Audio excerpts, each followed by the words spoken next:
Social media platforms जैसे Twitter है, YouTube है, फेसबुक है, इंस्टाग्राम है, इन प्लेटफॉर्म्स को प्रोपेगेंडा, झूठ, सरकारी अफसरान की किरदार कुशी और हरासा करने के लिए इस्तेमाल किया जाता रहा है।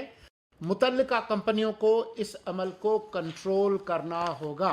अगर इसको नहीं रोका गया इन प्लेटफॉर्म्स की तरफ से, तो हम रियासत पाकिस्तान अपने तौर पर जो भी सख्त इक़दामात हम कर सकते हैं वो हम उठाएंगे। पाकिस्तान में निगरान वफाकी वज़ीर इत्तलात मुर्तज़ा सोलंकी के इस बयान ने सोशल मीडिया सार्फिन, सहाफ़ियों और व्लॉगर्स को तशवीश में मुब्तला कर दिया है। समाजी राब्ते की वेबसाइट एक्स के बाद क्या आने वाले दिनों में फेसबुक, यूट्यूब और इंस्टाग्राम भी बंद हो जाएंगे या इन्हें महदूद कर दिया जाएगा? और क्या सोशल मीडिया बंद करने से पाकिस्तान के मसाइल हल होंगे या मज़ीद बढ़ेंगे? आखिर वेबसाइट्स को बंद क्यों किया जाता है? मैं समझता हूँ ये बहुत छोटी और शॉर्ट साइटेडनेस अप्रोच है कि हम अपने नौजवान नस्ल को कॉलेजेस, यूनिवर्सिटी और स्कूलों में इस नए डिजिटल दौर के लिए तैयार करने की बजाय आप उनका गला घोंट रहे हैं और उनको कह रहे हैं कि जब कोई आपका दुश्मन आपसे ऊंची आवाज़ में बात करे तो आप मुर्गा बन के चुप करके घर बैठ जाओ और उसका जवाब मत दो। तो ये दलील जो है ना हमारे यहाँ जो है वो बिल्कुल ख़त्म होती जा रही हैं और गुलेल को परवान चढ़ाया जा रहा है। एक राय ये भी है कि सोशल मीडिया इस्तेमाल करने वालों को भी मुल्की हालात और क़वानीन का ख्याल रखना चाहिए और सहाफ़त या आज़ादी इजहार राय की आड़ में इंतशार नहीं फैलाना चाहिए।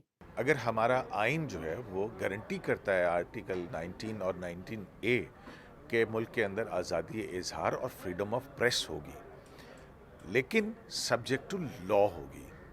अब उसके अंदर फिर जो है वो बहुत सारी ऐसी चीज़ें आती हैं जिसके ऊपर आप इस तरह से तनकीद नहीं कर सकते हैं, या तनकीद करना एक और चीज़ है, गाली देना, अब्यूज़ करना और मलाइन करना, स्कैंडलाइज करना, ये बिल्कुल अलग चीज़ें हैं। तो इन चीज़ों के अंदर जो है वो फ़र्क करने की मेरे ख्याल में बहुत ज़रूरत है। अब सवाल ये है कि क्या हुकूमत सोशल मीडिया प्लेटफॉर्म्स पर पाबंदी लगा सकती है, और अगर पाबंदी लगाई जाए तो इससे मुल्क के इमेज पर क्या असरात होंगे? पाकिस्तान के लीगल सिस्टम के अंदर मुख्तलिफ ऐसे क़वानीन मौजूद हैं जिनको इस्तेमाल करते हुए हुकूमत लीगली इनिशिएट कर सकती है डिफरेंट प्लेटफॉर्म्स के ऊपर पाबंदी, इवन जो नेटवर्क शट डाउन है, मोबाइल शट डाउन्स हैं। सो ऑब्वियसली एक नेगेटिव इम्पैक्ट इकॉनमी पे भी आता है, और फिर फाइनली पाकिस्तान के इमेज के बारे में अमूमन हुकूमतें बड़ी परेशान होती हैं कि पाकिस्तान का इमेज ख़राब हो जाएगा।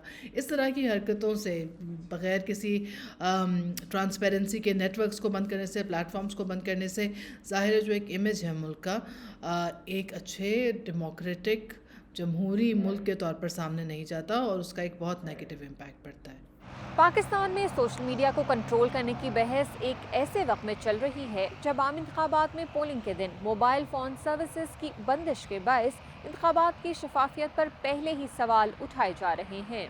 ऐसे में नई बनने वाली हुकूमत के लिए सोशल मीडिया और इजहार राय की आज़ादी यकीनी बनाना एक बड़ा चैलेंज होगा। Arham Khan, Voice of America, Islamabad.